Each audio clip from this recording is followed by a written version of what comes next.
Hello दोस्तों, आपके अपने यूट्यूब चैनल यूपीएससी नेट में स्वागत है। मैं तुम गुप्ता आज यहाँ पर यूपीपीएससी प्रीलिम्स को ध्यान में रखते हुए 2026 की टेस्ट सीरीज मेक आईएएस की लगा रहे हैं। आज का जो हमारा है 4th नंबर का टेस्ट लगने वाला है, जिसमें हम राज्य व्यवस्था पॉलिटी संविधान से संबंधित क्वेश्चनों की जो है बात यहाँ पर करेंगे। एक छोटा सा अपडेट है कि हमारा ऐप आ चुका है, क्योंकि आप लोग जो कहते हो ना पीडीएफ सर अपलोड कर दीजिए, पीडीएफ दे दीजिए, और पीडीएफ विद आपको सॉल्यूशन के अगर मिल जाए, एक्सप्लेनेशन की पूरा मिल जाए, आपको हमारे ऐप पर मिल जाएगी यूपीएससी नेट पर। मेक आईएएस की ही नहीं, मेक आईएएस हो जाएगा, जीएस वर्ल्ड हो जाएगा, ध्येय आईएएस, दृष्टि आईएएस, संस्कृति आईएएस, इन सभी कोचों की टेस्ट आपको हमारे ऐप पर पीडीएफ फॉर्म में मिल जाती है, जिसका आप चाहो तो प्रिंट आउट जो है निकलवा सकते हो। खैर, हम अपने क्वेश्चन तरफ बढ़ेंगे। क्वेश्चन हमारा बड़ा प्यारा क्वेश्चन है पहला, कि निम्नलिखित कथनों पर विचार कीजिए। तो कथन आता है कि उपयुक्त में से कौन सा ऑप्शन सही है। निम्नलिखित कथनों पर विचार करना है, कौन सा ऑप्शन सही है। चलिए विचार कर लेते हैं। अनुच्छेद 13 के अनुसार मूल अधिकारों से असंगत या उनका अल्पीकरण करने वाली जो विधियां होती हैं वो शून्य होगी, तथा ये न्यायिक समीक्षा योग्य नहीं होगी। क्या ये न्यायिक समीक्षा योग्य नहीं होंगी? बाकी जो चीजें लिखी हैं बिल्कुल सही लिखी है कि मूल अधिकारों के अगर कोई विधि असंगत है या अल्पीकरण है तो वह शून्य हो जाएगी, लेकिन यह न्यायिक समीक्षा की योग्य नहीं होगी। भाई न्यायिक समीक्षा की योग्य होती हैं, क्या है आप कहेंगे योग्य होती है, तो यह ऑप्शन पहला वाला गलत लिखा है। दूसरा कहता है केवल उच्चतम न्यायालय किसी विधि को मूल अधिकारों का उल्लंघन होने पर या आधार पर गैर संवैधानिक या अवैध घोषित कर सकता है।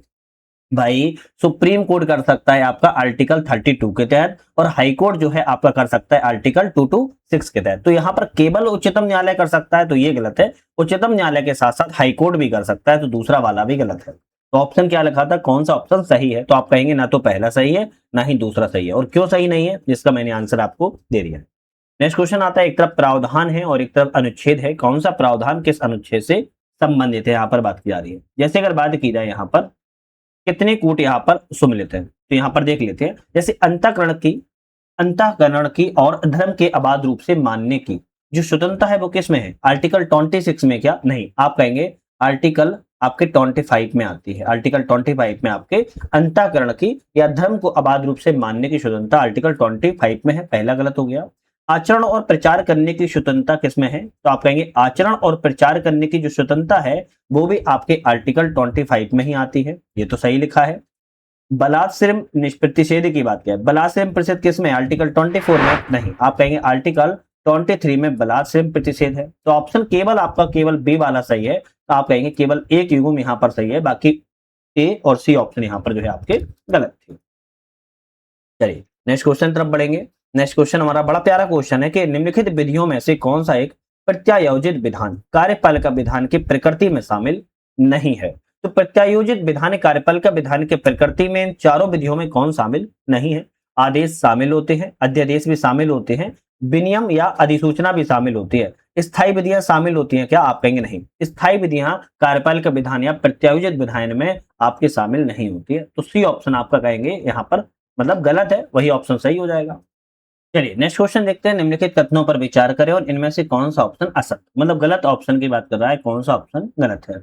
आर्टिकल 14 कहता है कि राज्य भारत के राज्य क्षेत्र में किसी भी व्यक्ति को विधि की समझ क्षमता से वंचित नहीं करेगा, वंचित नहीं करेगा। बिल्कुल बात ठीक है, ये तो वंचित नहीं करेगा। दूसरा कहता है कि विधियों के समान संरक्षण को ब्रिटेन से नहीं, विधियों के समान संरक्षण की बात किया तो आप कहेंगे यूएसए से लिया गया है, लेकिन विधियों के समान समता की अगर बात की जाती है तब आप कहेंगे ब्रिटेन से लिया गया। तो दूसरा वाला गलत है।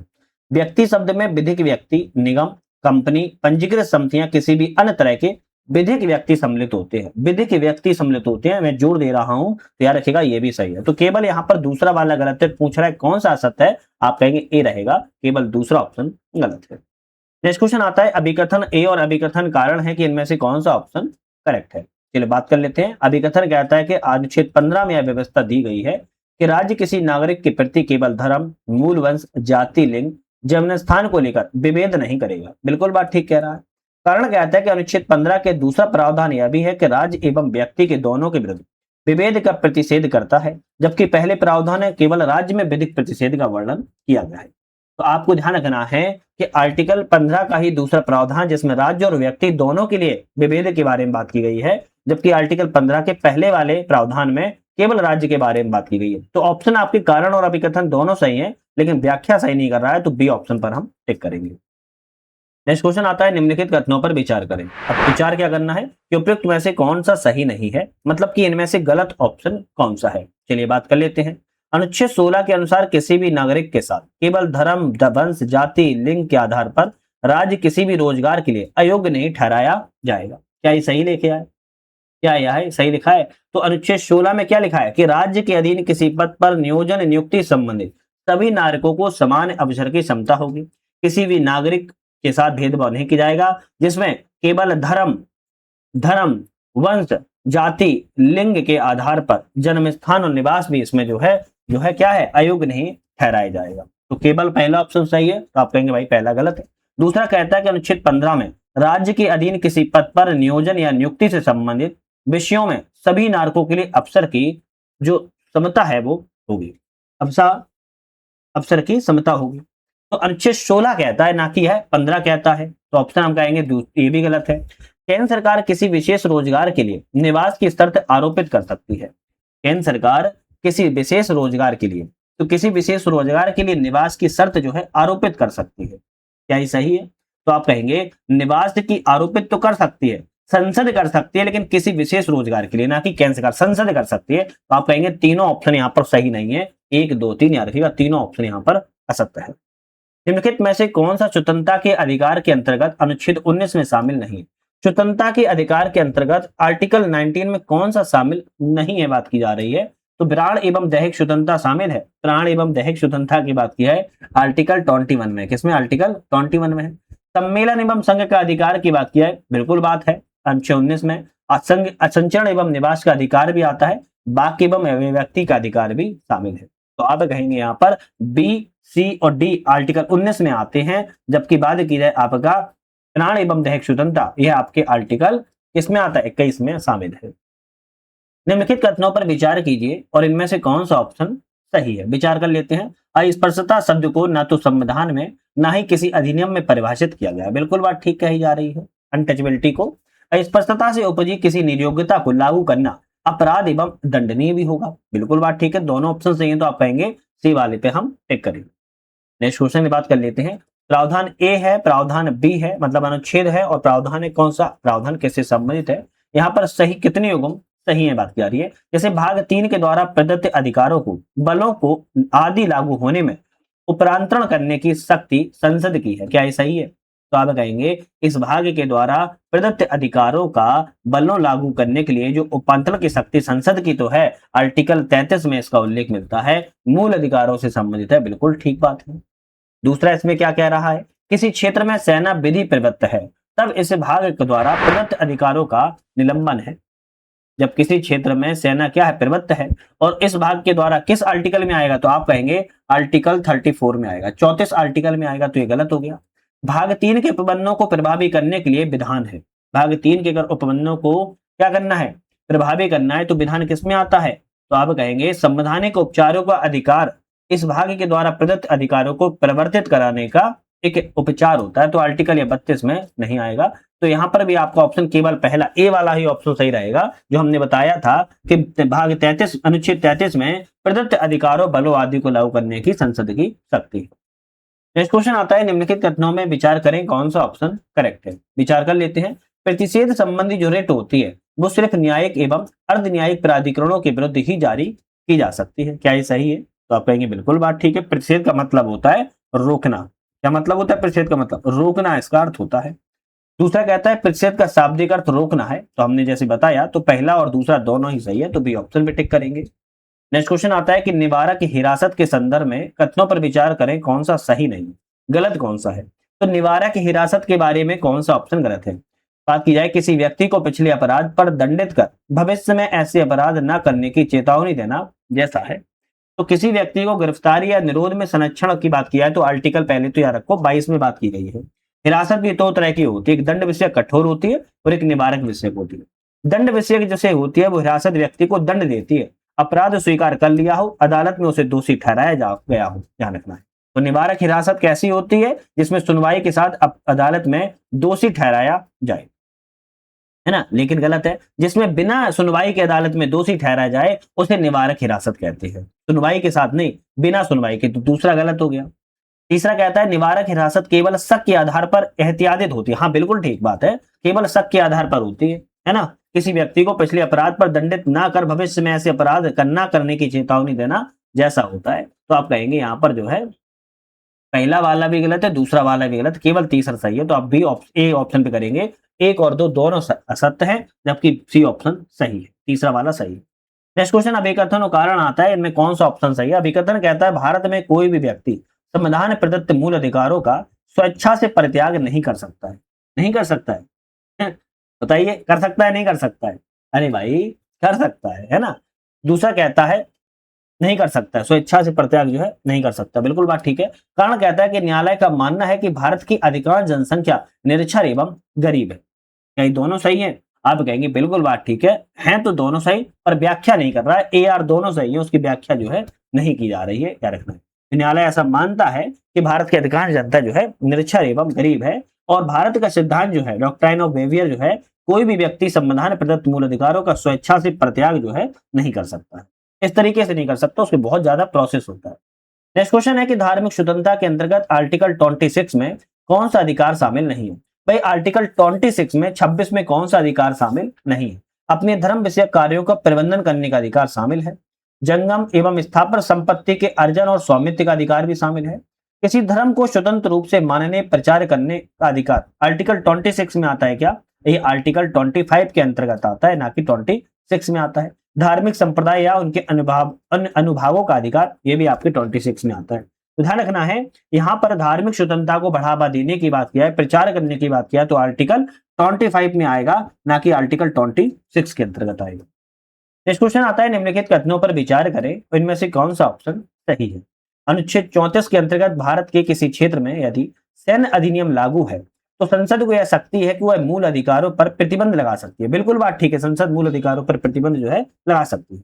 और आर्टिकल 35 कहता है कि संसद एवं राज्य विधानमंडल को केवल कुछ विशेष मूल अधिकार प्रभावी बनाने के लिए कानून बनाने की शक्ति जो है देती है। अरे भाई आर्टिकल 35 कहता है कि संसद को केवल, राज्य विधानमंडल को नहीं, संसद को केवल कुछ प्रभावी मूल अधिकार शक्ति है, विधानमंडल को इसमें नहीं आती है। तो ऑप्शन कहेंगे दूसरा वाला तो गलत हो गया, केवल पहला ऑप्शन ही सही है। नेक्स्ट क्वेश्चन आता है, निम्नलिखित कथनों पर विचार करें, तो विचार करना है कौन सा ऑप्शन ठीक है। आर्टिकल 27 में कर एवं शुल्क दोनों को लगाने का निषेध करता है। तो भाई आर्टिकल जो 27 है किसी विशिष्ट धर्म की अभिवृद्धि के लिए करों के समुदाय के बारे में स्वतंत्रता के लिए छूट प्रदान करता है ना, छूट प्रदान करता है, यार कर लगाने का निषेध करता है, शुल्क लगाने के लिए इसमें निषेध नहीं किया गया। तो कर के लिए तो निषेध है, लेकिन शुल्क लगाने के लिए निषेध नहीं है। दूसरा कहता है राज्य किसी धर्म विशेष की उन्नति के कारण राज्य की धन का प्रयोग नहीं करेगा। तो कह रहा है कि राज्य विभिन्न धर्मों को समान महत्व देते हुए धन खर्च तो करेगा, लेकिन 27 का उल्लंघन नहीं करेगा। आर्टिकल 27 का यह है उल्लंघन जो है नहीं करेगा। तीसरा क्या कहता है, आर्टिकल 28 में किसी विशेष धर्म की अभिवृद्धि के लिए करों के समुदाय के बारे में स्वतंत्रता की चर्चा दी गई है। आर्टिकल 28 में दी गई है क्या? तो आर्टिकल 27 में दी गई है, ना कि 28 में दी गई है। कह रहा है कौन सा ऑप्शन सही नहीं है, गलत ऑप्शन कौन सा है? तो हम कहेंगे केवल 2 युग्म यहाँ पर गलत है, याद रखिए, है ना, 2 युग्म गलत है, एक ऑप्शन सही था। बता दिया है। निम्नलिखित अधिनियमों पर विचार कीजिए, उपयुक्त में से उनके क्रम को व्यवस्थित कीजिए। जैसे बात किया है कि आंतरिक सुरक्षा जो अधिनियम है यह आपके 1971 में आया था। निवारक निरोध अधिनियम है आपके 1950 में आया था। विधि विरुद्ध क्रियाकलाप पर निवारण संशोधन जो अधिनियम है आपका कब आया था? आपका 2019 में आया है। और आतंकवाद निवारक जो अधिनियम है वो आपके 2002 में आया था। तो ऑप्शन कौन सा सही रहेगा? पहले आपका दूसरा आ जाएगा, फिर आपका कौन सा आ जाएगा, फिर पहला वाला आ जाएगा, इसके बाद आपका चौथा तीसरे नंबर पर आ जाएगा, फिर आपका तीसरा चौथे नंबर पर। तो 2 1 3 2 1 4 3 ऑप्शन सी वाला सही है। नेक्स्ट क्वेश्चन आता है, निम्नलिखित कथनों पर विचार करें, इनमें से कौन सा ऑप्शन सही है? चलिए विचार कर लेते हैं सही ऑप्शन कौन सा है। सही ऑप्शन कहता है कि 44वें संविधान संशोधन अधिनियम 1976 के द्वारा निरोध की अवधि को बिना सलाहकार बोर्ड के राय के 3 में से 2 माह कर दिया गया है। तो यहां पर ये वाला ऑप्शन ना दूसरे वाला है, 3 में से 2 माह कर दिया गया है। तो कह रहा है कि निरोध की अवधि को बिना सलाहकार बोर्ड के राज्य के 3 माह से 2 माह कर दिया गया 44वें संविधान संशोधन अधिनियम 1976 के माध्यम से। अब ये क्या सही लिखा है? तो आप कहेंगे 76 तो नहीं होगा, 78 होना चाहिए, शायद ये मिसप्रिंट हो गया है ना, मिसप्रिंट हो गया है सर। तो बिल्कुल बात ठीक है यार, ये पहला ऑप्शन अगर मिसप्रिंट को मान लें तो ये ऑप्शन जो है सही लिखा है। दूसरा ऑप्शन कहता है संविधान ने हिरासत मामले में संवैधानिक शक्तियों को संसद एवं विधानमंडल के बीच अलग अलग बांटा है। तो वैधानिक शक्तियों को संसद और विधानमंडल के रूप में विभक्त कर दिया गया है। तो दूसरा ऑप्शन भी करेक्ट है। आप कहेंगे पहला और दूसरा दोनों ऑप्शन सही है, अगर ये मिस प्रिंट को हम मान लें, है ना, क्या रखना है। और अगर मिस प्रिंट को नहीं मानते तो केवल सी वाला दूसरा वाला सही है। निम्नलिखित मामलों पर विचार करें, और विचार क्या करना है कि यहाँ पर कौन सा सही है। चलो खैर, बामन राव भारतीय संघ की बात की जाए, बामन राव बनाम भारतीय संघ की बात की जाए तो आपका कब आया था, ये आपका 1981 में आया था। किहोतो होलाहन बनाम साचिल्ड की बात किया है, किहोतो होलाहन बनाम साचिल्ड की बात किया है 1993 से संबंधित है। इंदिरा साइनी बनाम भारतीय संघ की बात किया है तो 1992 से संबंधित है। इसके बाद और भी है क्या, मिनर्वा मिल्स बनाम भारतीय संघ की बात किया है तो आपके 1980 से संबंधित। यहाँ पर कह रहा है कि मिलान बता दो उनका क्रम क्या, तो बाकी हमने आपको मिले हुए बता दिए, तो आप इनको थोड़ा सा याद कर लीजिए, आता है कभी की एग्जाम में। बामन राव वाला 1981, इंदिरा साइनी वाला 1992, आपका मिनर्वा मिल्स 1980 और आपका किहोतो होलाहन वाला 1993। चलिए नेक्स्ट क्वेश्चन आता है, निम्नलिखित कथनों पर विचार करें, उपयुक्त में से कौन सा ऑप्शन असत्य, गलत ऑप्शन इन चारों में कौन सा है। तो अनुच्छेद 154 के क्लोज 4 में कहता है राज्य को इसकी अनुमति होती है कि वह सामाजिक शैक्षणिक रूप से पिछड़े वर्गों या अनुसूचित जाति और जनजाति के विकास के लिए कोई विशेष उपबंध कर सकते। तो आर्टिकल 15 के 4 में राज्य को इसकी अनुमति है कि वह सामाजिक शैक्षणिक रूप से पिछड़े वर्गों, जिसमें शैक्षणिक रूप से पिछड़े वर्गों के साथ साथ अनुसूचित जाति और जनजाति के लिए विशेष उपबंध कर सकते। बिल्कुल ठीक है। दूसरा कहता है कि यह शैक्षणिक संस्थान राज्य को अनुदान प्राप्त केवल साधनिक या अल्पसंख्यक हो सकते हैं। ये शैक्षणिक संस्थान अनुदान प्राप्त हैं, अल्पसंख्यक भी हो सकते हैं, याद रखना है निजी प्रकार के भी हो सकते हैं। कैसे, निजी प्रकार के भी हो सकते हैं। तो दूसरा वाला गलत है। अनुच्छेद 15 का 4 कहता है प्रथम संविधान संशोधन 1951 के माध्यम से जोड़ा गया था। तो 1951 के माध्यम से पहला संविधान जोड़ा गया था, करेक्ट है। केवल एक ऑप्शन यहाँ पर गलत है, आपका दूसरा वाला, जबकि पहला और तीसरा सही है। नेक्स्ट क्वेश्चन आता है, प्राण एवं दैहिक स्वतंत्रता के संरक्षण के संबंधी मामलों में कौन सा ऑप्शन करेक्ट है। प्राण एवं दैहिक स्वतंत्रता, पहले तो ये समझ लो कि इस आर्टिकल में आता है, तो आप कहेंगे आर्टिकल 21 में आता है प्राण एवं दैहिक स्वतंत्रता। अब कौन सा ऑप्शन करेक्ट है, तो इस मूल अधिकार में विधि की सम्यक प्रक्रिया के सिद्धांत को अपनाया गया। कैसी प्रक्रिया के, विधि की सम्यक प्रक्रिया को मूल अधिकार में अपनाया गया है। आप कहेंगे बिल्कुल बात ठीक। मूल अधिकार सभी व्यक्तियों को प्राप्त नहीं, सभी व्यक्तियों को प्राप्त नहीं मतलब क्या है, मूल अधिकार भाई सभी व्यक्तियों को प्राप्त होते हैं। तो ऑप्शन कहेंगे हम दूसरा वाला तो गलत है। तीसरा लिखा है विधि के द्वारा स्थापित प्रक्रिया के आधार पर किसी व्यक्ति को उसके प्राण एवं दैहिक स्वतंत्रता से वंचित ही किया जाएगा, अन्यथा नहीं किया जाएगा। बिल्कुल बात ठीक है। मात्र एक मूल अधिकार है जो आपातकाल में भी निलंबित नहीं किया जा सकता। आप कहेंगे आर्टिकल 20 एवं 21, है ना, मूल अधिकार है जिन्हें आपातकाल में निलंबित नहीं किया जाता है। क्या रखना है ना, आर्टिकल 20 और 21 एक ऐसे मूल अधिकार होते हैं जिन्हें आपातकाल में भी निलंबित नहीं किया जा सकता है। तो यहां पर बात की जा रही है कौन से सही है, तो 1, 3, 4 सही है, जबकि ऑप्शन आपका यहाँ पर दूसरा वाला गलत था। क्यों, क्योंकि मूल अधिकार सभी व्यक्तियों को प्राप्त होते हैं। अगर आ जाता कि सभी नागरिकों को होते हैं तो थोड़ा सा गलत हो सकता था। वह मूल अधिकार ध्यान रखना है किसको, सभी व्यक्तियों को प्राप्त होते हैं, रखेगा। चलिए नेक्स्ट क्वेश्चन की बात कर लेते हैं। नेक्स्ट क्वेश्चन आता है, भारतीय संविधान के अनुच्छेद 16 के 4 में पिछड़ा वर्ग के लिए राज्य की सेवाओं में आरक्षण का प्रावधान किया गया है। इसके बारे में कौन सा ऑप्शन सही। भाई 16 के 4 में पिछड़ा वर्ग के लिए किया जा रहा है कि राज्य की सेवाओं में आरक्षण का प्रावधान है, कौन सा सही है। पिछड़ा वर्ग का आधार सामाजिक, शैक्षणिक और आर्थिक, पिछड़ा वर्ग का आधार सामाजिक शैक्षणिक आधार पर है क्या। आप कहेंगे पिछड़ा वर्ग का आधार शैक्षणिक और सामाजिक माना जाएगा, इसमें आर्थिक की बात नहीं की गई, तो पहला गलत हो गया। राज्य की सेवाओं में उस वर्ग का प्रतिनिधित्व पर्याप्त नहीं हो तब उसको माना जाएगा, बिल्कुल ठीक है। तो आप कहेंगे केवल दूसरा वाला सही है, पहला वाला ऑप्शन गलत है। क्रीमी लेयर के संदर्भ में कौन सा ऑप्शन सही है, विचार कीजिए। क्रीमी लेयर के बारे में कहा जा रहा है, कौन सा ऑप्शन करेक्ट। जैसे बात की जाए क्रीमी लेयर के बारे में, इसके अंतर्गत पिछड़ा वर्ग आरक्षण का लाभ उठा सकते हैं। भाई पिछड़ा वर्ग आयोग का लाभ उठा सकते हैं क्या, तो आप कहेंगे नहीं उठा सकते हैं। पिछड़ा वर्ग में क्रीमी लेयर की पहचान के लिए रामानंद समिति का गठन किया गया था। तो पिछड़ा वर्ग के लिए रामानंद समिति का गठन किया गया है, बिल्कुल बात ठीक है, किया गया था, है ना। रामानंद समिति का गठन जो है किया गया था, कब किया गया था, 1993 में किया गया था। तीसरा कहता है जिसके पास एक छूट सीमा से अधिक की संपत्ति है क्रीमी लेयर के अंतर्गत नहीं आते। भाई जिसके पास छूट सीमा से अधिक की संपत्ति है वे क्रीमी लेयर के अंतर्गत आएंगे, क्योंकि छूट सीमा का निर्धारण राज्य करते हैं। तो ऑप्शन कहेंगे केवल दूसरा वाला ही यहाँ पर सही है, जबकि पहला और तीसरा गलत है ना, क्रीमी लेयर के बारे में। नेक्स्ट क्वेश्चन आता है, निम्नलिखित कथनों पर विचार करें और कौन सा ऑप्शन यहाँ पर सही है, विचार कर लेते हैं। अनुच्छेद 31 का कहता है कि न्यायिक समीक्षा के अंतर्गत नहीं आता। 31 का न्यायिक समीक्षा के अंतर्गत नहीं आता। अरे भाई आता है ना, आता है, तो पहला गलत हो गया। इस अनुच्छेद के अंतर्गत बनाई गई विधियों को अनुच्छेद 14 और 19 के एवं प्रदत्त मूल अधिकारों के उल्लंघन के आधार पर अवैध नहीं ठहराया जा सकता।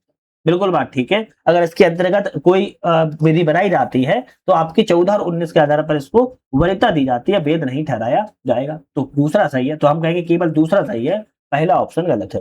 भाई पढ़ना पड़ेगा, पढ़ने से ही आएगा, वरना आप सोच रहे हो कि बस बैठे बैठे हो जाएगा। अब ऐसा नहीं पूछा जाएगा अपरस्था का सिद्धांत किस आर्टिकल में, अब वो जमाना चला गया है ना। निम्नलिखित कथनों पर विचार करें, कौन सा ऑप्शन सही नहीं है, गलत ऑप्शन यहाँ पर कौन सा, क्या कहता है, उच्चतम न्यायालय और उच्च न्यायालय सुप्रीम कोर्ट और हाई कोर्ट को रिट निकालने की शक्ति एक समान है। आर्टिकल आपके किसमें, आर्टिकल अगर 32 की बात किया सुप्रीम कोर्ट, आर्टिकल आपकी 226 की बात किया है तो हाई कोर्ट, इन दोनों को रिट निकालने की शक्ति है। बिल्कुल बात ठीक है। संसद को यह शक्ति है कि विधि बनाकर किसी न्यायालय को रिट निकालने की शक्ति प्रदान कर सकती है। यह संसद को शक्ति है। भाई हम कहेंगे संसद को शक्ति जो है नहीं होती। दूसरा गलत है। मूल अधिकार भारतीय सर्वोच्च न्यायालय अन्य मूल क्षेत्र अधिकार है। बिल्कुल बात ठीक है। तो पहला और तीसरा तो यहाँ पर सही है, जबकि दूसरा वाला गलत है। याद रखना है मूल अधिकार सर्वोच्च न्यायालय का अन्य क्षेत्र अधिकार है और इसका उल्लंघन होने पर सीधे इंसान उच्च व्यक्ति जो है उच्चतम न्यायालय भी जा सकता है ना, सीधा उच्चतम न्यायालय जा सकता है। और इसने अभी तक संसद ने ऐसी कोई शक्ति जो है नहीं बनाई है, ये भी ध्यान रखना है। नेक्स्ट क्वेश्चन आता है, निम्नलिखित कथनों पर विचार करें और इनमें से कौन सा ऑप्शन सही है। विचार की जाए 16 का अनुच्छेद 16 का क्लोज 2 के अनुसार राज्य के अधीन किसी नियोजन पद के संबंध में केवल धर्म, मूलवंश, जाति, लिंग, उद्भव, जन्म स्थान, निवास उनमें से किसी एक के आधार पर विभेद नहीं किया जाएगा। बिल्कुल बात ठीक कह रहा है। अनुच्छेद दूसरा कहता है कि आर्टिकल 23 क्लोज 2 के अनुसार राज्य सार्वजनिक उद्देश्य के लिए अनिवार्य सेवा आरोपित करते समय केवल धर्म, मूलवंश, जाति, वर्ग में से किसी एक के आधार पर विभेद नहीं करेगा। हाँ, अनिवार्य सेवा आरोपित जो है कर सकता है। बिल्कुल बात ठीक है, लेकिन इसके लिए कोई भी आपका धर्म, मूलवंश, जाति, वर्ग वो है टारगेट नहीं करेगा। तो दोनों ऑप्शन आपके यहाँ पर जो है करेक्ट है।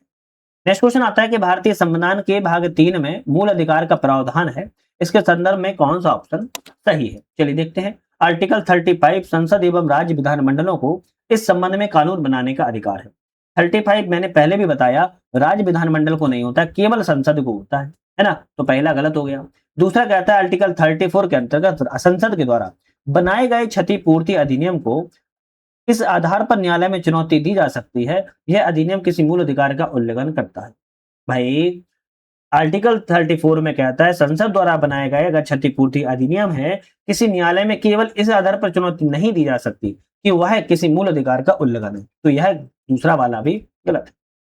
चलिए तीसरा क्या कहता है, संस्कृति एवं शिक्षा संबंधी अधिकार सभी व्यक्तियों को प्राप्त है। अरे सभी व्यक्तियों को प्राप्त नहीं होते हैं। संस्कृति शिक्षा संबंधी अधिकार केवल उन नागरिकों को ही प्राप्त है जो अल्पसंख्यक वर्गों के हितों के संरक्षण से संबंधित है। और संस्कृति शिक्षा संबंधी अधिकार की बात किया तो आर्टिकल 29 एवं 30 में आती है। तो तीसरा भी गलत है। अनुच्छेद 33 के अंतर्गत संसद द्वारा बनाई गई विधि को किसी न्यायालय में चुनौती नहीं दी जा सकती।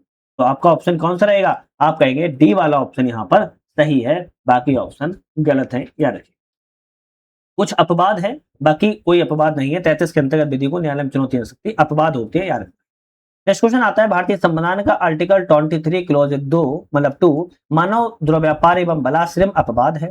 राष्ट्र सार्वजनिक उद्देश्यों के लिए अनिवार्य सेवा अगर आरोपित कर सकता है, परंतु ऐसा करते समय वह किन आधारों पर विभेद नहीं करेगा। देखो आर्टिकल 23 के क्लोज 2 में बताया गया कि मानव एवं बलात्संग तो अपवाद है, लेकिन अगर राज्य चाहे तो सार्वजनिक उद्देश्य के लिए सेवाओं को आरोपित कर सकता है। लेकिन इन चीजों पर विभेद मतलब कि प्रतिषेध लगाया गया है, किस किस चीजों पर, तो आप कहेंगे विभेद नहीं करेगा। मतलब कि दो ऑप्शन यहाँ पर विभेद नहीं करेगा, धर्म के आधार पर करेगा, मूलवंश के आधार पर, जाति के आधार पर करेगा और वर्ग के आधार पर करेगा, जबकि निवास स्थान और लिंग के आधार पर नहीं करेगा। अब मान लो अब उसे किसी विशेष क्षेत्र की लिए चाहिए तो क्षेत्र से ही व्यक्ति ले सकता है। हो सकता है कोई महिला इस वर्ग में काम नहीं कर सकती, पुरुष कर सकता है तो वह लिंग आधारित भी ले सकता है। हो सकता है महिला वर्ग में काम कर सकती है तो महिला आधार ले सकता है। तो आप कहेंगे 5 और 6 में शामिल जो है नहीं किया गया है, तो आप कहेंगे 5 और 6 शामिल नहीं है, बाकी 1, 2, 3, 4 शामिल है। भारतीय संविधान में आर्टिकल 25 के अंतर्गत कौन सा शामिल है, इसके विषय में ऑप्शन बताइए सही कौन सा है। अंतःकरण की स्वतंत्रता एवं धर्म को अबाध रूप से मानने, आचरण करने एवं प्रचार करने का आर्टिकल 25 में करेक्ट है। यह अधिकार नागरिक एवं गैर नागरिक दोनों को प्राप्त है, बिल्कुल सही है। कृपाण धारण, जो सिख लोग होते हैं ना, वो अपने आपने देखा होगा कमर में छोटा सा चाकू टाइप में लगाए रहते हैं, कृपाण कहते हैं। कृपाण धारण करना उसको लेकर चलना सिख धर्म को मानने का अंग समझा जाएगा। बिल्कुल ठीक है, ऑप्शन कहेंगे हम, तीनों ऑप्शन आपके जो है सही आते हैं, याद रखना। नेक्स्ट क्वेश्चन आता है, निम्नलिखित कथनों पर विचार कीजिए और विचार करना है कि उपयुक्त में से कौन सा कथन सही है। चलिए विचार कर लेते हैं। विचार करें कि अनुच्छेद 33 गुप्तचर संस्थाओं से संबंधित सेवाओं के क्रियान्वयन पर संसद प्रतिबंध आरोपित कर सकती है। बिल्कुल बात ठीक कह रहा है। अनुच्छेद 34 सैन्य शासन से संबंधित है, वे भी सही है। सभी मूल अधिकार अधिकार स्वयं परिवर्तित होते नहीं, स्वयं परिवर्तित नहीं होते हैं, है ना। संपूर्ण देश में स्वयं परिवर्तित या नहीं होते, तो ऑप्शन कहेंगे दूसरा गलत है, तीसरा गलत है, पहला और दूसरा ऑप्शन यहाँ पर सही है, याद रखना। नेक्स्ट क्वेश्चन बात क्या है, निम्नलिखित में से कौन सा कथन सही है, और यहाँ पर बात कर रहा है कि कौन सा कथन सही नहीं है, मतलब कि यहाँ पर बात कर रहा है कौन सा ऑप्शन यहाँ पर गलत है, इसके बारे में हमें बताइए। राज्य शब्द को अनुच्छेद 13 के तहत परिभाषित किया गया है, क्या ये सही है? राज्य शब्द को अनुच्छेद 13 के तहत परिभाषित किया गया है, सही है। भाई कह रहा है कि मूल अधिकार से संबंधित विभिन्न बंदों में राज्य शब्द का प्रयोग किया गया है, लेकिन इसे आर्टिकल 12 में, इसमें आर्टिकल 12 में, ना कि 13 में। जिला बोर्ड सुधार न्यास राज्य की परिभाषा के अंतर्गत आता है। क्या बात कर रही है? जिला बोर्ड सुधार न्यास राज्य की परिभाषा के अंतर्गत आता है, क्या ये सही है? तो आप कहेंगे भाई ये सही है। तीसरा कहता है कोई भी निजी इकाई जो बतौर राज्य की संस्था काम कर रही है वह आर्टिकल 13 के तहत राज्य के अर्थ में आती है। भाई नहीं आएगी, है ना। भाग 13 में कौन सी आती है? भाग 13 में कौन सी आएंगी? भाग 13 में वह, अनुच्छेद 13 में वह आएंगी, ध्यान रखना है, जो कार्यकारी विधायी अंग है, राज्य सरकार के विधायी अंग है, सभी स्थानीय निकाय, नगर पालिका, पंचायत आते हैं, आपके वैधानिक एवं गैर संवैधानिक प्राधिकरण जैसे LIC ONGC आते हैं। तो तीसरा भी गलत, तो पहला और तीसरा यहाँ सही नहीं है, जबकि दूसरा वाला ऑप्शन यहाँ पर सही था, याद रखिएगा। राज्य शब्द के अर्थ में वही आएंगी जो आर्टिकल 12 के तहत आएंगी, याद रखना, है ना। आर्टिकल अगर 12 यहाँ लिख दिया जाता तब यह क्वेश्चन सही हो जाता, याद रखना। चलिए नेक्स्ट क्वेश्चन आता है, निम्नलिखित में से कौन से अधिकार जो है नागरिक और विदेशियों को प्राप्त मूल अधिकार है? नागरिक और विदेशियों को प्राप्त, धर्म की अभिवृद्धि के लिए प्रयास स्वतंत्रता, ये तो नहीं आएगा जी आपका, लेकिन आर्टिकल धर्म वाला जो आएगा वो आर्टिकल 25 में आएगा, याद रखना है। बलात्श्रम और अवैध मानव व्यापार के विरुद्ध प्रतिषेध की बात करें तो आर्टिकल 23 में आता है। कुछ विशिष्ट संस्थाओं में धार्मिक आदेशों को जारी करने की बात की जाए तो आपका आर्टिकल 28 में आएगा। अल्पसंख्यकों को शिक्षा संबंधी अधिकार, हाँ ये आपका आ सकता है शिक्षा संबंधी अधिकार, लेकिन याद रखना है इसमें शत्रु देशों को छोड़कर ही आएगा, विदेशियों को प्राप्ति जो है शत्रु देश को छोड़कर आएगा। हालांकि इस क्वेश्चन को मैं डी ऑप्शन सही मान लेता हूं, लेकिन अगर किसी को कंफ्यूजन लगे तो इसको आप थोड़ा अवॉइड करने की कोशिश करिएगा, है ना। बाकी ऑप्शन डी वाला यहाँ पर सही है। निम्नलिखित कथनों पर विचार कीजिए, ऑप्शन यहाँ पर कौन सा ऑप्शन करेक्ट है। जैसे बात की जा रही है कौन सा ऑप्शन यहाँ पर सही है, तो भारतीय व्यवस्था में संविधान भारत में व्यक्तिगत अधिकार का परिणाम है। क्या कह रहे हैं कि भारतीय व्यवस्था में संविधान भारत में व्यक्तिगत अधिकार का परिणाम है। दूसरा कहता है कि इच्छाधीन व्यक्तियों की अनुपस्थिति की अवधारणा भारतीय व्यवस्था में निहित है। इच्छाधीन व्यक्तियों की अनुपस्थिति की अवधारणा भारतीय व्यवस्था में निहित है। ऑप्शन यहाँ पर कह रहा है कौन सा ऑप्शन सही है, तो हम कहेंगे इच्छाधीन वाला तो केवल सही था, जबकि पहला वाला ऑप्शन यहाँ पर गलत था, है ना। तो यहाँ पर ऑप्शन केवल बी वाला सही। निम्नलिखित कथनों पर विचार करें, ऑप्शन यहाँ पर कौन सा सही है, विचार कर लेते हैं। विधि के समक्ष समता एक का नियम एक पूर्ण नियम है, विधि के समता का नियम एक पूर्ण नियम, अरे भाई पूर्ण नियम नहीं होता है तो गलत है। भारत के राष्ट्रपति विधि के समक्ष समता के नियम के अपवाद स्वरूप है, बिल्कुल ठीक है, तो आप कहेंगे दूसरा वाला ही सही है, भारत के राष्ट्रपति विधि के समता के नियम के अपवाद स्वरूप है, जबकि विधि के समक्ष समता का नियम एक पूर्ण नियम नहीं होता है, याद रखना। नेक्स्ट क्वेश्चन आता है, निम्नलिखित कथनों पर विचार कीजिए और विचार करना है कि यहाँ पर कौन सा ऑप्शन करेक्ट है। चलिए विचार कर लेते हैं। विचार अगर किया जाए कि राष्ट्रपति पर उनके कार्यकाल के दौरान व्यक्तिगत सामर्थ्य से किए गए किसी कार्य के लिए किसी भी न्यायालय में दीवानी या मुकदमा नहीं चलाया जाएगा, बिल्कुल बात ठीक कह रहा, नहीं चलाया जाता है। अनुच्छेद 361 का समता के अपवाद से संबंधित नहीं, भाई अपवाद से संबंधित है, तो ऑप्शन कहेंगे दूसरा गलत है, केवल पहला वाला ही ऑप्शन सही है। नेक्स्ट क्वेश्चन आता है, निम्नलिखित कथनों पर विचार कीजिए कौन सा ऑप्शन सही है। जैसे विचार अगर किया जाए कि भाई कौन सा सही, अनुच्छेद 15 में विभेद के प्रतिषेध के 6 आधार बताए गए। अरे भाई अनुच्छेद बात की जाए तो यहाँ पर विभेद के 6 आधार बताए गए क्या, तो आप कहेंगे नहीं, धर्म, मूलवंश, जाति, लिंग, जन्म स्थान, 5 आधार बताए गए। कितना? 5 आधार बताए, कौन कौन से हैं? धर्म, मूलवंश, जाति, लिंग, जन्म स्थान, ये 5 आधार जो है बताए गए। तो 6 नहीं बताएगा, तो पहला गलत हो गया। अनुच्छेद 15 में केवल शब्द का अभिप्राय विभेद के प्रतिषेध के आधारों के अतिरिक्त अन्य आधारों पर मतभेद से है, तो आप कहेंगे हाँ बिल्कुल ठीक है, तो केवल सी वाला ऑप्शन रहेगा, दूसरा वाला, जबकि पहला वाला ऑप्शन यहाँ पर गलत था। नेक्स्ट क्वेश्चन की बात करेंगे, 93वां संविधान संशोधन अधिनियम 2005 में किस अधिनियम से संबंधित है? भाई 93वां जो आपका संविधान संशोधन अधिनियम होता है किससे संबंधित है? आर्टिकल 15 से संबंधित। कौन सा? आर्टिकल 15 से संबंधित है, याद रखिएगा। चलिए बात किया है, निम्नलिखित कथनों पर विचार करें, कौन सा ऑप्शन सही है? चलिए विचार कर लेते हैं। तो विचार किया जाए कि किसी भी व्यक्ति को निवास के स्थान के आधार पर राज्य के किसी भी रोजगार या कार्यालय के लिए अयोग्य नहीं ठहराया जाएगा। भाई ठहराया जा सकता है ना? आपकी बात हमने बताई थी कि निवास के आधार पर जो है ठहराया अयोग्य जा सकता है, तो ऑप्शन कहेंगे पहला वाला गलत है। दूसरा कहता है संसद किसी विशेष रोजगार के लिए निवास की शर्त आरोपित कर सकती है, जैसा कि बात सही है, कर सकती है। अनुच्छेद 16 जो है किसी पद पर नियोजन से संबंधित विषयों में सभी व्यक्तियों के लिए अवसर की समता से संबंध नहीं, सभी व्यक्तियों की सेम नहीं होगी, ये भी गलत है। तो ऑप्शन कहेंगे केवल दूसरा वाला ही सही है, पहला और तीसरा ऑप्शन यहाँ पर गलत है। निम्नलिखित कथनों पर विचार कीजिए और कौन सा ऑप्शन यहाँ पर सही है। विचार करना है कौन सा ऑप्शन करेक्ट है। अनुच्छेद 17 अस्पृश्यता के किसी भी रूप का आचरण निषिद्ध करता है। अनुच्छेद 17 जो है अस्पृश्यता के किसी भी रूप का आचरण निषिद्ध करेगा, बिल्कुल ठीक कह रहा है। अस्पृश्यता शब्द को नागरिक अधिकारों की रक्षा अधिनियम 1955 में परिभाषित किया गया है। नहीं भाई, अस्पृश्यता शब्द को बात किया है कि परिभाषित नहीं किया गया है ना, परिभाषित नहीं किया गया है। दूसरा कहता है स्पर्शता का अर्थ कुछ वर्गों के कुछ लोगों को उनके जन्म और कुछ जातियों के आधार पर सामाजिक नियोग्यता से है, सामाजिक नियोग्यता से है, बिल्कुल ठीक बात है। तो पहला और तीसरा सही है, जबकि दूसरा वाला ऑप्शन यहाँ पर जो है गलत था, याद रखिए, है ना। 1976 में अस्पृश्यता अधिनियम 1955 में, है ना, नागरिक अधिकारों की रक्षा के लिए इसका विस्तार किया गया था, ना कि 1955। उपाधियों के अंत से संबंधित क्वेश्चन आता है कि कौन सा ऑप्शन सही नहीं। भाई उपाधियों के अंत के बारे में कौन सा ऑप्शन करेक्ट नहीं है, इसकी बात की जा रही है। चलिए बात की जाए कौन सा ऑप्शन करेक्ट नहीं है ना।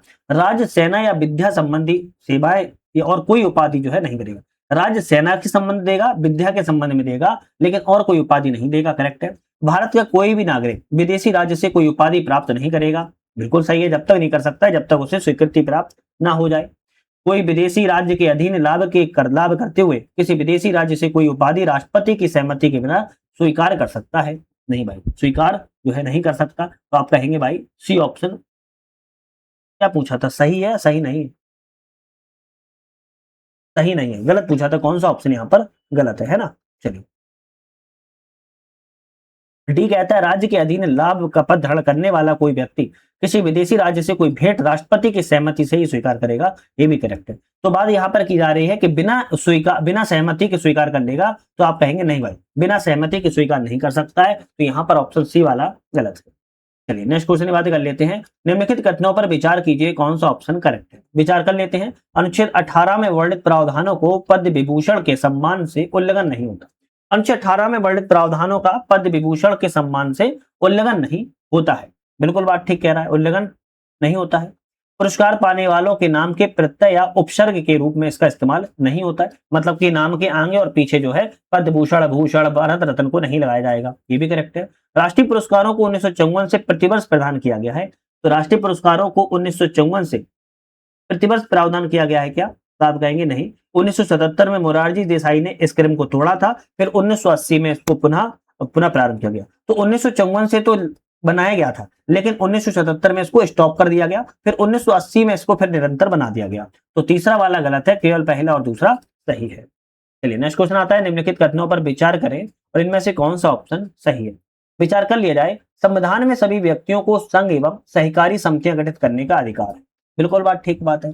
संविधान में संगम एवं संघ बनाने की या उसमें शामिल होने के नकारात्मक अधिकार को शामिल नहीं किया गया है, तो भाई नकारात्मक अधिकार को भी शामिल किया गया है, ये गलत लिखा है, तो केवल पहला वाला सही रहेगा, दूसरा वाला गलत है। निवास के आधार पर संबंधित कथनों पर विचार करें। निवास के आधार पर विचार करना है, कौन सा ऑप्शन यहाँ पर जो है सही है। निवास के आधार पर यहाँ पर लिख देते हैं, नहीं भूल जाओ, निवास के आधार पर।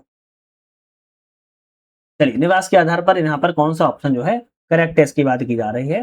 तो बात की जाए किसी भी व्यक्ति को देश के किसी भी हिस्से में बसने का अधिकार है, किसी भी हिस्से में बसने का अधिकार है, नहीं ऐसा नहीं, कुछ में इसमें रिस्ट्रिक्शन जो है लगाई गई है। दूसरा है कहीं भी अस्थायी रूप से रहना संविधान में मूल अधिकार है, बिल्कुल ठीक है। तीसरा है संविधान में देश के किसी भी हिस्से में व्यवस्थित होने का अधिकार है, बिल्कुल बात ठीक है।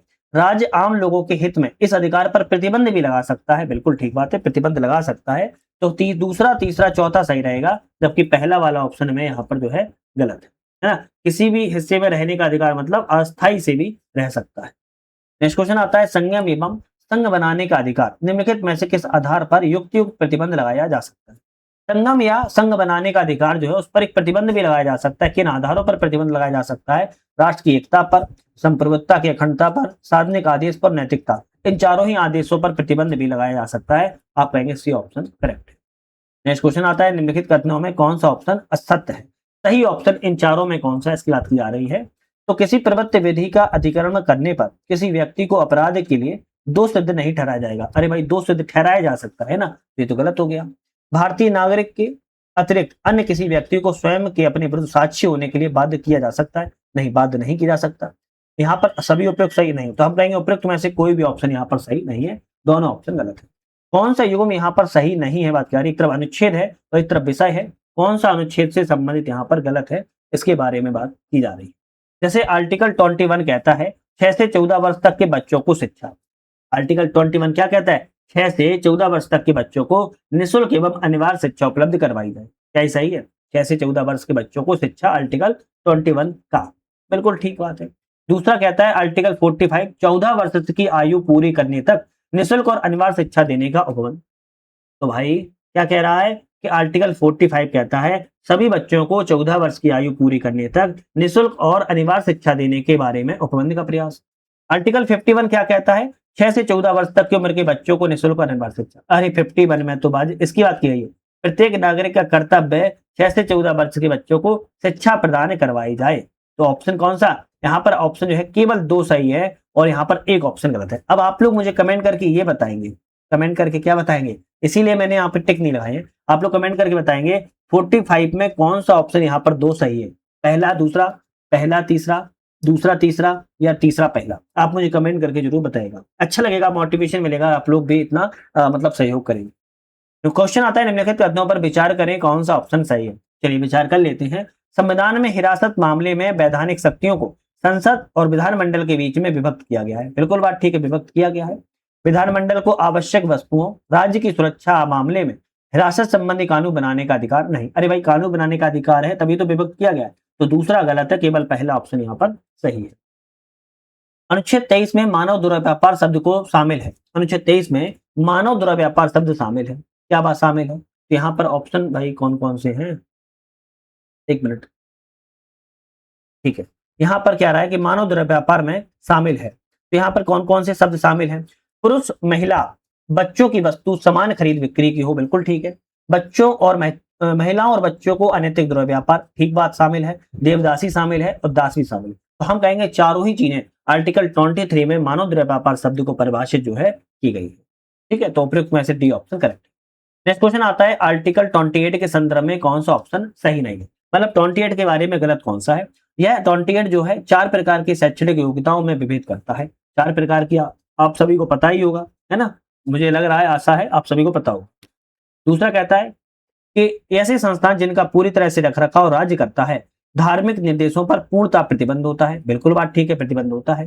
राज्य द्वारा मान्यता प्राप्त संस्थान में धार्मिक शिक्षा की अनुमति होती है। नहीं, राज्य द्वारा मान्यता प्राप्त होंगे, धार्मिक शिक्षा की अनुमति नहीं होती है, गलत है। राज्य द्वारा वित्त सहायता प्राप्त संस्थान को शैक्षिक आधार पर धार्मिक शिक्षा की अनुमति होती है, बिल्कुल ठीक है। तो ऑप्शन पूछ रहा है कौन सा सही नहीं है, हम कहेंगे सी वाला ऑप्शन सही नहीं है। निम्नलिखित कथनों पर विचार करें और यहाँ पर कौन सा ऑप्शन सही है। चलिए विचार कर लेते हैं। अगर विचार किया जाए कि अनुच्छेद 30 में केवल धार्मिक अल्पसंख्यकों को अधिकार प्रदान किया गया है, बिल्कुल ठीक बात है। 44वें संविधान संशोधन अधिनियम ने संपत्ति के अधिकार को मूल अधिकार से निश्चित कर दिया है, बिल्कुल बात ठीक है। अल्पसंख्यक शब्द को संविधान में कहीं भी परिभाषित नहीं किया गया, ये भी करेक्ट है।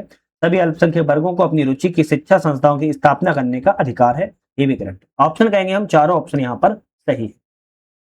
50 नंबर क्वेश्चन आता है अल्पसंख्यक शिक्षा संस्थानों के संबंध पर विचार करें, कौन सा ऑप्शन सही है। भाई अल्पसंख्यक शिक्षा संस्थानों के बारे में विचार करना है। संविधान में अल्पसंख्यक शिक्षा संस्थाएं 3 प्रकार की हैं। कितने प्रकार की हैं? 3 प्रकार की हैं। राज्य से आर्थिक सहायता प्राप्त, ऐसे संस्थान जो राज्य से मान्यता लेते हैं लेकिन आर्थिक सहायता प्राप्त नहीं लेते हैं, ऐसे संस्थान जो राज्य से मान्यता प्राप्त तो सहायता दोनों ही नहीं लेते। तो आप कहेंगे बिल्कुल बात ठीक कह रहा है। राज्य से मान्यता प्राप्त संस्थान राज्य के अनुसार शैक्षणिक एवं शिक्षक शैक्षणिक मानक निर्धारित करती है। बिल्कुल ठीक है। राज्य से मान्यता प्राप्त एवं राज्य की आर्थिक सहायता संस्थान रहित लेने वाले संस्थान पाठ्यक्रम निर्माण के लिए स्वतंत्र नहीं होते हैं। यहाँ पर जो है आपका एक पाठ्यक्रम को बनाया जाता है। तो आपका ऑप्शन कहेंगे केवल पहला और दूसरा ऑप्शन यहाँ पर सही है, जबकि तीसरा ऑप्शन गलत है। नेक्स्ट क्वेश्चन की बात कर लेते हैं। मूल अधिकारों को मूल अधिकार कहा जाता है क्योंकि? अधिकारों को मूल अधिकार कहा जाता है क्यों? क्योंकि इसलिए कहा जाता है संविधान में उल्लिखित है ना। प्रजातांत्रिक नहीं, ये गलत है। लोक कल्याणकारी, ये भी गलत है। व्यक्तित्व विकास के लिए आवश्यक है, सही है। संसद इसके विरुद्ध कानून नहीं बना सकती, करेक्ट है। तो पहला, चौथा और पांचवा सही है। आप कहेंगे सी ऑप्शन आपका सही है। अधिकारों को मूल अधिकार इसीलिए कहा जाता है। भारतीय संविधान का कौन सा अनुच्छेद संवैधानिक प्रावधानों को संघीय संसद राज्य विधान पालिकाओं के द्वारा कानून या नियमों को प्राथमिकता प्रदान करता है? किस आर्टिकल के तहत? तो आर्टिकल 13 के तहत जो है प्राथमिकता प्रदान जो है करता है। भारतीय संविधान निम्नलिखित अनुच्छेदों में से कौन सा विधायन सत्ता पर पूर्ण प्रतिबंध लगाता है? ऐसा कौन सा आर्टिकल है जो विधायन सत्ता पर पूर्ण प्रतिबंध को लगाता है? आप कहेंगे आर्टिकल 14। आर्टिकल 14 विधायन सत्ता पर पूर्ण प्रतिबंध जो है लगा सकता है। निम्नलिखित कथनों पर विचार करें, कौन सा ऑप्शन यहाँ पर सही है? विचार कर लेते हैं कौन सा ऑप्शन करेक्ट है। संविधान किसी कार्यपालिका अधिकारी को अनिर्देशित विवेकाधिकार देता है।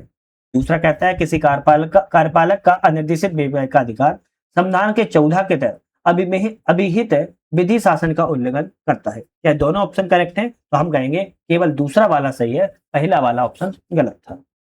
चलिए नेक्स्ट क्वेश्चन आता है। अभिकथन और कारण है, यहाँ पर पूछ रहा है कौन सा सही है। तो सामाजिक, आर्थिक और राजनीतिक क्षेत्रों में समान आधार निर्मित करने के उद्देश्य से राज्य असमान लोगों के लिए भिन्न व्यवहार कर सकता है। बिल्कुल बात ठीक है। राज्य असमान लोगों के लिए भिन्न व्यवहार करेगा। समान लोगों में विधि समान होगी, समान रूप से प्रशासित की जाएगी। बिल्कुल बात ठीक है। तो ए और आर दोनों सही है और आर ए का सही व्याख्या भी यहाँ पर कर रहा है, इसलिए टी ऑप्शन करेक्ट होगा। निम्नलिखित कथनों पर विचार करना है, यहाँ पर भी कौन सा ऑप्शन करेक्ट है बात की जाए। कथन कहता है कि अस्पृश्यता संरचनात्मक हिंसा का सबसे खराब स्वरूप है। बिल्कुल बात ठीक है। दूसरा कारण कहता है कि अस्पृश्यता के चलन का आधार धार्मिक स्वीकृति है। ये भी सही है। तो ऑप्शन कहेंगे ए आर दोनों सही है और आर ए की व्याख्या भी सही कर रहा है।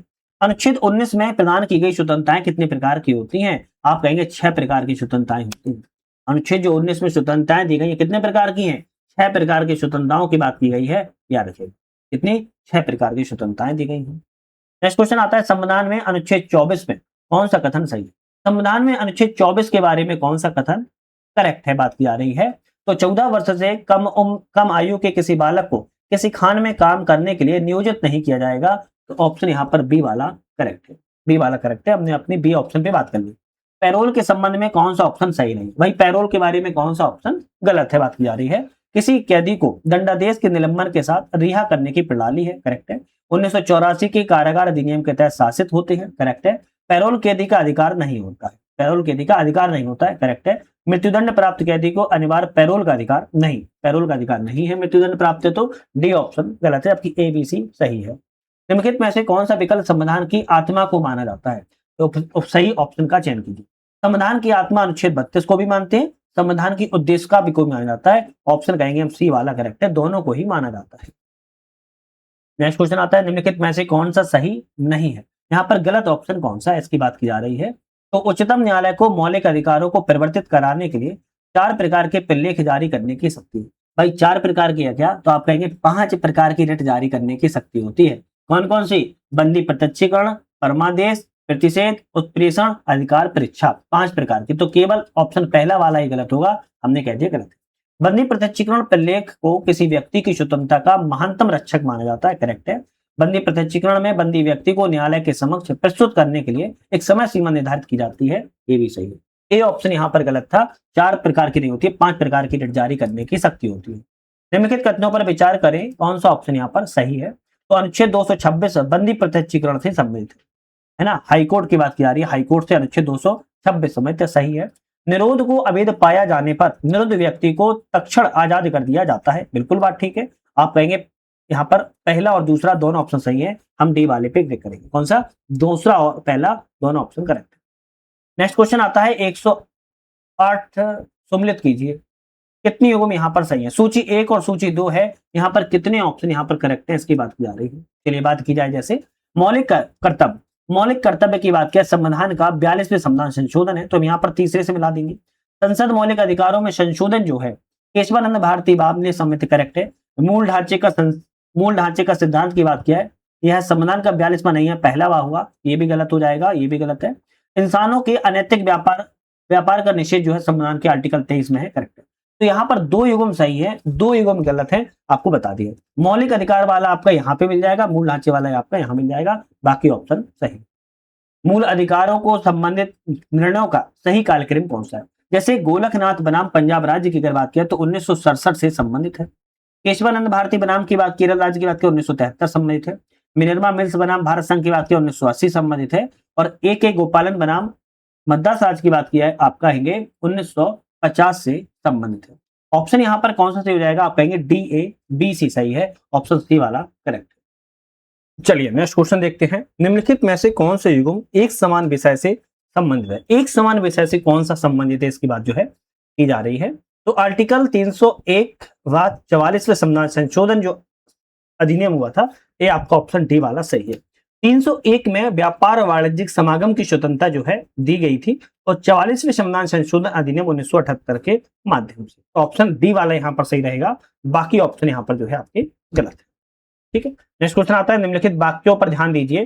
किसी को राष्ट्रगीत गाने के लिए बाध्य नहीं किया जा सकता है क्योंकि, किसी को राष्ट्रगीत गाने के लिए बाध्य नहीं किया जा सकता है क्योंकि उसमें वाक्य स्वतंत्रता, अभिव्यक्ति स्वतंत्रता के अधिकार का उल्लंघन होगा। बिल्कुल बात ठीक है। इसमें अंतःकरण की और धर्म को अबाध रूप से आचरण करने, प्रचार करने की स्वतंत्रता का उल्लंघन होगा। बिल्कुल ठीक है।